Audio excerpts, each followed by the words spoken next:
I'm on the way to Vegas, and the 49ers have signed a wide receiver. It's Malik Turner, was with the team in 2022 and 2024. 6'2", 200 pounds, can also play gunner on special teams. The 49ers and the Raiders. How can you not be romantic about football? This is going to be a fun joint practice. I mean, you've got Maxx Crosby already out here guaranteeing that there's going to be a fight at practice on Thursday in Las Vegas. Just say the fights, bro. Like, I have 100% fight rate in joint practices, and I'm looking forward to continue that trend because I'm so happy you just said that. I just know it's going to happen, and I'm not going to try to cause some issue, call it whatever. I just know eventually it's going to happen, and I'm here for it, and it's going to be a lot of fun. And it's dope. Like, you going against the Niners, Shanahan, Kasurik, like some of the best coaches in the league, and some of the best players. You got Bosa over there, Trent Williams, who I'll be able to go against, freaking Christian McCaffrey, Brock Purdy, a bunch of good-ass players. So I definitely look forward to the challenge. Such a Raider, Maxx Crosby. I love that he fits the archetype of a Raider. 100% fight rate at joint practices. Also, though, with a lot of respect for what the 49ers are bringing to the table. Trent Williams is going to be on the other side. So I can't wait to see Crosby test not only Williams, but Colton McKivitz, and then maybe the 49ers backup tackles as San Francisco tries to figure out what's going to happen on the 53-man roster. You've got Spencer Burford competing for a backup tackle spot. Isaiah Prince is on this roster. He has played some big snaps against Crosby for the Cincinnati Bengals back in 2021 as Cincinnati was on its way to a Super Bowl appearance. And obviously Andre Dillard, he's going to get his first joint practice work of the season because Andre was still on PUP when the 49ers faced the Broncos last week. So the trench battle is going to be huge for me. On the other side, the Raiders recently paid Colton Miller their left tackle. So we're going to get to see the 49ers pass rushers work against Miller. Miller against Bosa is obviously really good. Unfortunately, we won't see Michael Williams for the 49ers this week, but there are other edge rushers who need work for San Francisco. Bryce Huff being one of them. He had a couple sacks, would-be sacks in practice the other day. So it's a good test for Bryce Huff and company against the Pete Carroll-led Las Vegas Raiders. That's weird, right? Pete Carroll and the Raiders. I trying to put two and two together. Geno Smith is their quarterback. I mean, it's going to be different this time. Hopefully the viewing angle of practice is better than it was back when Josh McDaniels was the head coach of the Las Vegas Raiders. That was 2 years ago. We went in there for the joint practice and they had us like 2 fields away. So, I thought that I saw some stuff and I reported on it and the instant reaction was lit after, but wasn't exactly sure if I'd seen the right thing. I was sitting with Greg Papa up on the bleachers 2 seasons ago in Las Vegas because they didn't allow him on the field. That was part of some kind of feud with Mark Davis. So Greg and I were sitting there, top row of the bleachers, looking to see what happened at practice. Different regime in Las Vegas now, some different players. Maxx Crosby, Colton Miller are holdovers. But one of the new players is the running back, the first-round pick out of Boise State, Ashton Jeanty. Get to see him against the 49ers defense. And obviously run defense is something the 49ers are really needing to improve this year. So Jeanty against the 49ers run defense. Jeanty trying to figure things out. The first preseason game wasn't good for the Raiders. The offensive line play wasn't really good for the Raiders. So I think that Jeanty didn't have much of a chance in his debut. Going to be fun to watch. So is Brock Bowers, the tight end who led the league statistically in catches last year. He's not better than George Kittle. I'll tell you that. George Kittle is a much more efficient player. George Kittle is the top, undisputed top of the NFL tight end position. But Brock Bowers is a really good player as well. And Brock is going to have a chance to go up against the best in Fred Warner on the other side. I mean, what a matchup for a joint practice, right? Brock Bowers, what was it? Over 120 catches. I mean, the guy went crazy last year. He gets to face Fred Warner, who's one of the best cover linebackers in the history of football. So good matchups on both sides. 49ers Raiders is poetic. I mean, they used to be the Cross Bay rivals. Now, Vegas is not far away. So a quick flight down to Las Vegas for what should be a good joint practice, and then a good game on Saturday where we may see some of the 49ers starters. I came on 95.7 the game to talk about a lot, including Jawan Jennings, the 49ers plan at the receiver room, and much, much more. So have a listen. Good. Yeah, I'm ready to get out into Vegas. It's going to be a little bit hot, but I think practice is early there, so we'll be fine. And only one of the practices on Thursday. They don't do back-to-backs anymore because I guess there's too many fights on the second day, according to Kyle Shanahan. So you practice once with another team, and then you find another team to do another practice with. Love it. Yeah, Vegas is where the next joint practices are coming as the Niners get ready for the Raiders. We've got a lot of questions about their plan for this week, but I want to start with where we sit right now. David, what is your read on the Jawan Jennings situation in total? What's going on here? I think two things are true at once. I think that he wants a new contract.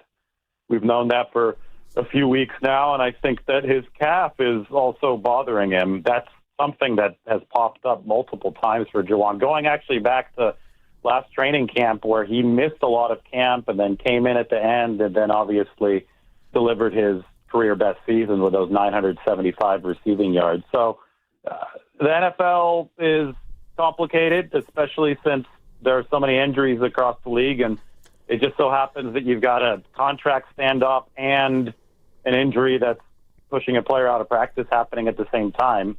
Now, it's worth noting that early in camp when Jawan felt good enough, he was out in practice. So it's not like he's been out of practice the whole time, even when the injury wasn't an issue, right?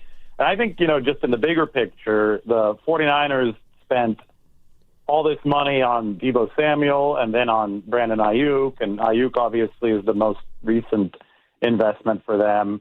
That came after a long standoff last offseason.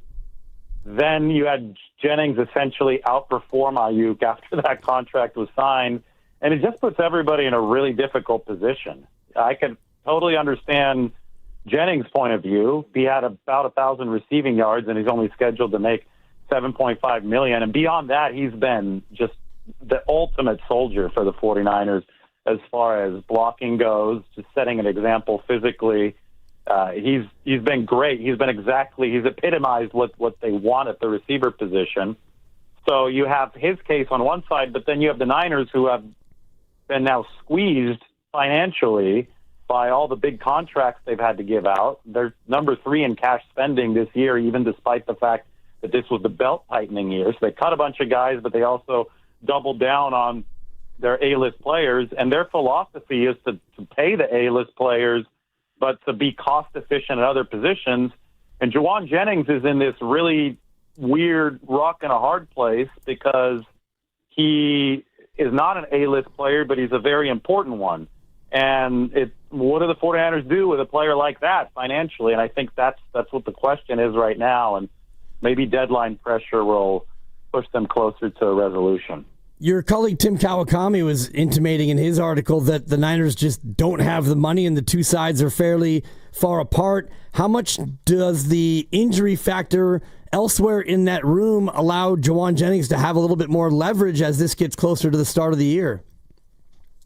Yeah, so I think that this is probably the most leverage that Jawan will ever have. He's looking at the situation right now, and there are a lot of guys hurt. Ricky Pearsall's the only starting receiver who's available. As this does get closer to the season, if the problems still look like they're going to persist into week 1 and beyond, there's a lot in question right now, especially with somebody like Jordan Watkins, who's going to be out for about a month, and the season opener is about a month away. But if it's really starting to look like this is bad with week 1 approaching, then the 49ers will probably start sweating even a little bit more. But there's two sides to this too, right? Jawan, he's scheduled for free agency after this season. Free agency is the big cash cow here, right? That's what you want to get to. And he's got to play this year ahead of that free agency year to make sure that he maintains his option of cashing out. And it's like this game of chicken, right? Who's gonna pull over to the side of the road first? And generally, both sides take evasive action at some point close to the collision. So the two cars are heading toward each other, and the roster cut down might be one of those inflection points on August 26th. David Lombardi, SF Standard, with us. David, let's talk to Marcus Robinson. I know Kyle Shanahan let everybody know yesterday that they're going through the appeals process on a forthcoming potential suspension. Do you expect that appeals process to be done before the year starts? How do you think that ball plays out? I would think so. If they're already in the appeals process right now, Jordan Addison pled no contest to a DUI charge. I don't know if there was an appeals process with the NFL suspension for him, but the suspension did come down about a week ago. It was 3 games to start 2025. I think that we can expect something similar for DeMarcus Robinson. I don't know what would take the league so long that the 49ers couldn't find out before the roster cut down. I mean, at that point, it would be ridiculous. If everything's already been filed and Kyle Shanahan made it sound like the appeals process is ongoing, then you'd think that the league here could adjudicate things in a timely fashion so that the 49ers can get on with things. But they expect there to be a suspension. I would expect it to be 3 games, maybe 2 games if somehow this appeal comes through and lessens it. But I think the standard punishment under the substance abuse policy for this no contest plea to a DUI is 3 games. So I would expect it to be about that long at the start of the season. David, a lot of fans are concerned about the running back depth, and you all hope that Christian McCaffrey stays healthy. But if he happens to miss some time, right now looking at the running back room, who do they have who can really step up and maybe take on a share of the load? Isaac Guerrero is currently not available, but he should be in a couple weeks. He has a shoulder issue, but he's running full speed off on the side, and he's doing cuts. He just can't take on contact with the shoulder. So he's the number 2. They're hoping that he can also recreate some of what Christian could do in the pass game. Christian today scored a touchdown with George Kittle blocking, and then he gave George the ball, and George threw it up in the air in his kind of signature celebration. Christian looked really good at practice today. I just thought of that one play out of the backfield because I realized that Isaac Guerrero is the 49ers' plan for another running back who can catch the ball, who can pressure defenses in that way. And then Patrick Taylor Jr. has shown that he's got a higher floor in years past. I think that he put in a lot of good work over the course of this offseason. There were some real issues, I thought, with him in the games where he started down the stretch last year. In the receiving game, there was the time when he ran the wrong route against Miami, and it almost turned into an interception. And as a check down, you just got to be reliable. And I think that he's been much more reliable over the course of this camp. The touchdown run the other day was nice. Pauno Hufanga, now Denver, plugged up the hole where that run was supposed to go. And Patrick Taylor showed some nice vision and bounced out and scored to the outside. So I think that's kind of your safe backup if, a lot of stuff goes wrong for the 49ers. But you might have more of a ceiling with Guerrero and then these 2 rookies, right? That they brought in Jordan James, who's he actually went to my wife's high school. That's kind of cool, out in the Nashville area for 2 years. But he's a really, really compact runner, and he's built a lot like Corey Kiner, who is the other rookie they brought in. They're both my comp for both of them is Devontae Freeman physically. They didn't blow anybody away with their physical measurements, but they run really hard, and they've got more burst when you watch them in person than their 40 time might suggest. That's exactly who Devontae Freeman was, and he was a great all-around back, and I think that the 49ers think they may have some real ceiling with Jordan James and Corey Kiner. David, can we go back to receiver for a second? Because I think this is one thing fans are thinking right now. Like, long run, is this all going to work out? Yeah, probably. But let's go to week 1. And so Robinson, for sure, no. Watkins is now out with the high ankle, and he was a rookie anyway. Yeah, fingers crossed that Pearsall stays healthy. If Jawan Jennings' situation and or health is not set by week 1, who is playing wide receiver in Seattle? Yeah, so Ricky Pearsall is obviously the center of attention, and you've got to hope that he stays healthy in case that's the code red scenario, right? That would be tough for the 49ers. But Pearsall has been practicing very well, and he would be the centerpiece in the code red situation. Then Jacob Cowing was back today. I think the 49ers' hope for Cowing was that he would be competing with Jordan Watkins for a number 3 or number 4 role this year, kind of the burner role on the offense. Well, Cowing would be fully thrust into that, assuming that Watkins wouldn't be available. And Jake had a really good offseason. They were happy with the strides he made. He had, unfortunately, strained his hamstring in warm-ups of practice number 1. So we didn't get to see him in team drills until today, and they're still easing him in. So it'd be Pearsall, Cowing, and Russell Gage would be the number 3, with Robbie Chosen probably having the inside track to be the number 4 if the 49ers didn't sign anyone else. And they worked out a couple guys today. But Russell Gage, this is somebody that people should pay attention to because he was a good number 3 in Atlanta for a couple of years. He had 750-plus yards in 2 straight seasons, and then he tore his patellar tendon, and that almost caused him to retire. He's been out of game action for 2 years. The 49ers were lucky enough to get him onto their practice squad last year because he said, I'm going to give it one more shot. And he spent that end of the 2024 season getting back in shape, learning the 49ers playbook. And for about a week or 10 days to start this training camp, Russell Gage was leading the 49ers in receptions at camp. And Kyle said that it looks like he is back to being a good NFL player again. Like he's got some of that speed back. And, one of the things is we saw a guy like Isaiah Nair. They cut him. He's with the Packers now, who can run like the wind, 4'4", 6'4", 220. And everybody thought, okay, this is going to be the next receiver for the 49ers. I think that whole experiment really underscored the fact that it's not about your athleticism if you can't run routes, if you don't know the nuances of the game. And somebody like Russell Gage, even though he might be 29 years old now, coming off that knee injury 2 years ago, he has shown that he can succeed at this level, at that number 3 receiver spot with the craftiness that he has, and he knows the inside and outs of the position. I think that he really might be somebody who elevates the floor of the receiver room to help the 49ers through this real rough patch with all these injuries. So I definitely would look to him if they do hit that code red situation week 1 in Seattle. David, who'd they work out today? Anyone we've heard of? One of the guys they worked out was Malik Turner, who's been with the team. Frank Darby has also been with the 49ers before. Then 2 guys who haven't been with them, Kwame Lassiter and Jalen Camp. And Spencer Petras, who went to Marin Catholic, the alma mater of Jared Goff. He's from San Rafael.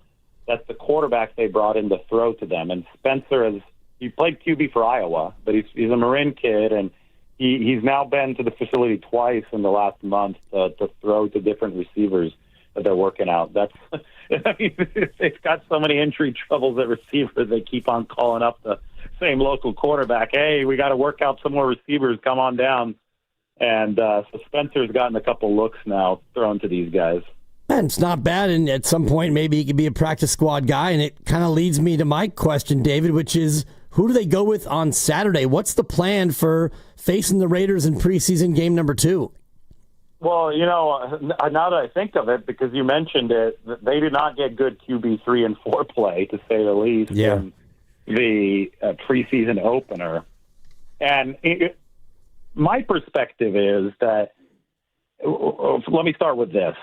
The quarterback situation for the 49ers is much better than it was last year because they're better at one. Purdy is just lighting it up. Purdy was awesome again today. He was 14 of 17 at practice. He couldn't have run up to George Kittle and handed him the ball in a better spot than he did on this streak pattern. I mean, it was a beautiful pass. But Purdy is playing great, and Mac Jones is an upgrade over Josh Dobbs and Brandon Allen, who were battling for number 2 last year. Number 3 and number 4, those have obviously been problems. Mordecai has since been cut, and Carter Bradley is the number 3 now. But my opinion is that if you get to quarterback number 3 and number 3 has to play for an extended period of time, unless that quarterback 3 is a rookie Brock Purdy, your season is going down the toilet. It's just that the 49ers saw the exception to the rule in 2022 when they had Purdy as their number 3. But generally, there's not going to be good quarterback play at that spot. And do you have to have one on your roster? Of course, but you can't expect great things from that QB3. Now, the play was so rough the other day that I wouldn't be shocked that if it was rough again this week against the Raiders, if maybe the 49ers do bring in Spencer Petras. Maybe they have seen him throw enough to where they're impressed enough at these workouts, and it's like, hey, why don't we give it a shot? But bottom line is that they're happy that they've got Purdy and Jones at the top of the room, and then in this league, anything beyond that is gravy. David Lombardi, SF Standard. David, when we talk about injuries, and this has been a touchy thing with Kyle through the years, but outside of the Super Bowl season from 2 years ago, somehow, some way, every year he's been here, they're in the top 10 in terms of injuries in the NFL. What's your take on that? How do you explain it?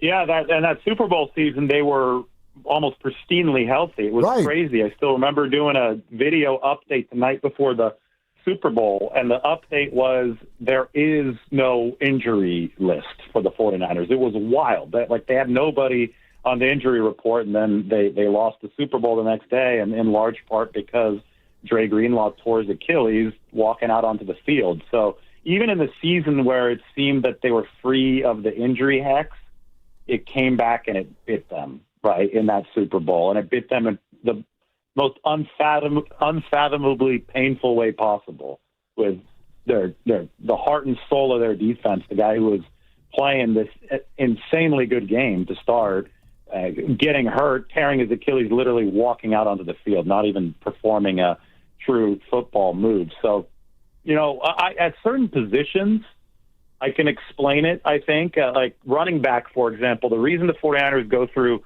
so many running backs is because they demand really unsustainable combination from their running backs, and that they want guys who are fast and they want guys who are physical.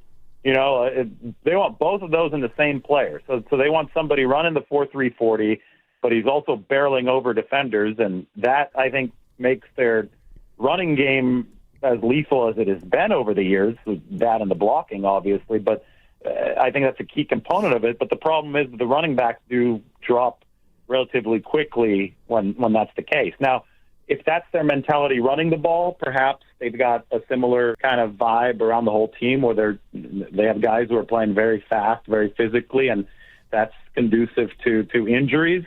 The bottom line, though, is that it is happening around the whole league. The 49ers may be a little bit higher than average in some of these seasons, but the only two seasons where it's been appallingly bad, like worst in the league, is 2020 and 2024.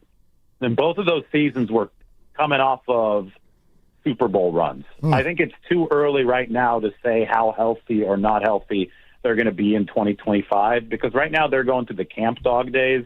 Let's sit back and reevaluate this in September and October when they're actually in the season, because whatever you're doing right now as far as resting guys and guys deciding to pull themselves out, it's so you're as healthy as possible for the season, right? And there's going to be a lot of overreacting to what's happening in camp, but I'm looking forward to seeing exactly where they are in when it actually counts in the regular season. David, great stuff. We appreciate you, and Viva Las Vegas.